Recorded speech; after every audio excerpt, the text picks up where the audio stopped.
Hot line TV का एक सिलसिला हेलो मिस्टर प्राइम मिनिस्टर ऐसा सेगमेंट है जिसमें हम रोज़ाना एक अजब करप्शन की गज़ब कहानी की तरफ इमरान खान की तवज्जो दिलाएंगे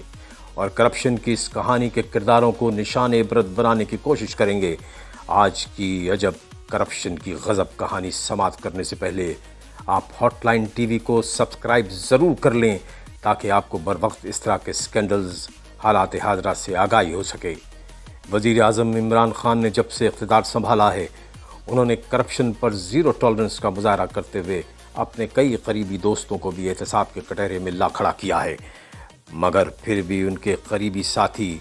कलाकारी का मुज़ाहरा करते हुए करप्शन की गंगा में हाथ धो रहे हैं और वज़ीर आज़म इमरान खान को न सिर्फ रुस्वा कर रहे हैं बल्कि करप्शन के ख़िलाफ़ उनके बयानिए का भी सत्यानाश कर रहे हैं।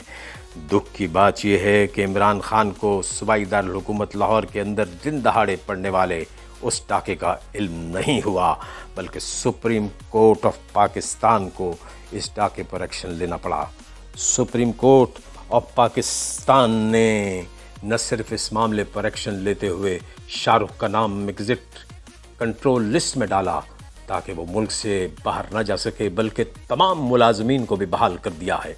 और ऑडिट करने के लिए फर्गूसन नामी एक कंपनी को ऑर्डर जारी किए हैं कि वो तमाम क्लब का तफसीली ऑडिट करके रिपोर्ट दे। आज की अजब करप्शन की गज़ब कहानी वज़ीर रेलवे आज़म खान स्वाति के गिर्द घूमती है। गुज़श्ता रोज़ सुप्रीम कोर्ट ऑफ पाकिस्तान ने बरतरफ शुदा मुलाजमीन की दरख्वास्त पर फैसला सुनाते हुए रॉयल पाम क्लब के इंचार्ज शाहरुख को फौरी तौर पर फारिग कर दिया है और उनका नाम भी एग्जिट कंट्रोल लिस्ट में डाल दिया है और साथ ही साथ बरतरफ शुदा मुलाजमीन को बहाल करने का भी हुक्म दे दिया है। वफाकी वज़ीर रेलवे आज़म स्वाति ने बग़ैर किसी मंजूरी और ऑर्डर के royal palm golf and country club का कब्ज़ा शाहरुख नामी अमेरिका में खिदमत करने वाले अपने एक दोस्त को दे दिया। मिस्टर शाहरुख ने सुल्तान राही की तरह बड़ी बड़ी गाड़ियों, डालों और गनमैनों के साथ क्लब में अचानक एंट्री डाली और देखते ही देखते मुनाफे में चलने वाले इस क्लब को तबाही के थाने पर पहुंचा दिया। वज़ीर रेलवे आज़म खान स्वाति ने अकबर परवरी दोस्त नवाजी की नई मिसाल कायम करते हुए अपने दोस्त को अमेरिका से बुलवाकर पहले तो अपना मुशीर मुकर्रर किया और फिर उसे डंडे के ज़ोर पर रेलवे के ज़ेर इंतज़ाम चलने वाले मुनाफा बख्श project royal palm golf and country club Lahore का इंतज़ामी कंट्रोल भी दिलवा दिया। यूं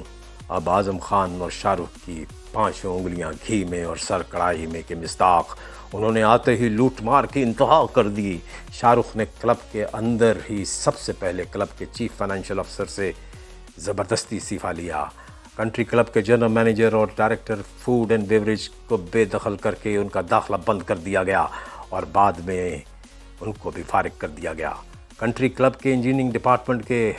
हेड पर भी इस्तीफ़े के लिए दबाव डाला गया लेकिन इनकार पर उनका दाखिला भी बंद कर दिया गया है। शाहरुख ने क्लब का कंट्रोल लेने के फौरी बाद अपने करीबी साथी को चीफ फाइनेंशियल अफसर बना दिया, हालांकि उसकी बुनियादी काबिलियत भी अकाउंट्स और फाइनेंसिंग की नहीं थी। इसी तरह रॉयल कंट्री क्लब के गोल्फ कोर्स मैनेजर रोशन को भी शाहरुख इंतज़ामिया ने रेलवे पुलिस के ज़रिए धमकियां दी और उनसे भी ज़बरदस्ती इस्तीफ़ा लिखवा दिया गया। ये हकीकत अब साबित हो चुकी है कि शाहरुख ने बतौर मुशीर वज़ीर रेलवे ने आज़म स्वाति की ज़बानी अहकामात पर कंट्री क्लब पर कब्ज़ा किया और वो भी ज़बानी अहकामात से काम चला रहे हैं।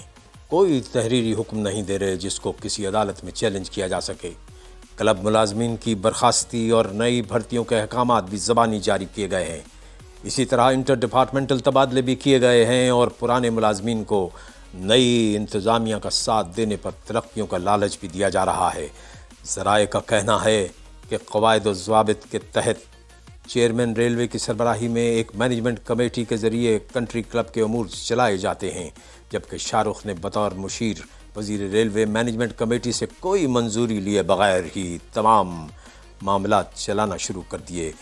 इस सूरत हाल से कंट्री क्लब के मुलाजमीन खौफज़दा हो गए और क्लब मेंबरान में भी तशवीश की लहर फैल गई।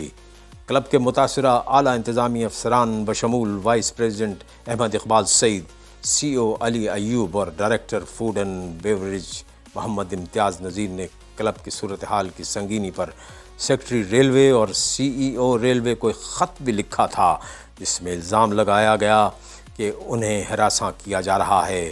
اور زبردستی استعفیٰ لینے کے لیے دباؤ ڈالا جا رہا ہے۔ متاثرہ ملازمین نے کلب کا غیر قانونی قبضہ واپس کرنے اور برخاست شدہ ملازمین کی بحالی کا مطالبہ بھی کیا۔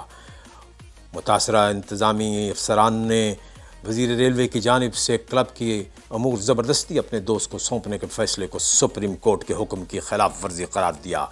یاد رہے کہ سپریم کورٹ پہلے ہی یہ قرار دے چکی ہے کہ کنٹری کلب ممبرز کے رائٹس کسی بھی صورت متاثر نہیں ہونے چاہیے اور ملازمین کو بھی تبدیل نہیں کیا جائے گا۔ سپریم کورٹ نے پرائیویٹ سیکٹر میں کلب چلانے کے لیے نئی انٹرنیشنل بڈنگ کروانے کا حکم بھی دیا تھا اور اس حوالے سے ٹینڈرز بھی تیار ہو چکے تھے، لیکن پھر اعظم سواتی نے کلب کا قبضہ لے لیا اور یہ عمل روک دیا گیا۔ یاد رہے کہ لاہور شہر میں 140 ایکڑ قیمتی اراضی پر بنایا گیا Royal palm golf and country club railway کے انتظام چلانے والا واحد منافع کمانے والا ادارہ ہے، لیکن اب کلب میں پیدا ہونے والے انتظامی بحران کے باعث اس ادارے کے بھی خسارے میں چلے جانے کا خدشہ پیدا ہو گیا ہے۔ وفاقی سیکرٹری ریلوے حبیب الرحمان گیلانی سے پوچھا گیا کہ شاہ رخ نامی شخص نے Royal palm golf and country club کا کنٹرول کس حیثیت میں لیا ہے، تو ان کا کہنا تھا کہ وہ وزیر ریلوے کے مشیر کے طور پر کلب کے امور کو سپروائز کر رہے ہیں۔ دوسری جانب وزیر ریلوے اعظم خان سواتی کا کہنا ہے کہ شاہ رخ صرف میرا دوست ہی نہیں بلکہ ایک محب وطن پاکستانی بھی ہے۔ ان کا کہنا تھا کہ میں نے رائل پام کا کنٹرول اچھے ہاتھوں میں دیا ہے اور اب نہ کوئی mafia Royal palm country club میں داخل ہو سکتا ہے اور نہ ہی ریلوے ملازمین کی کسی قسم کی کوئی بلیک میلنگ چلے گی۔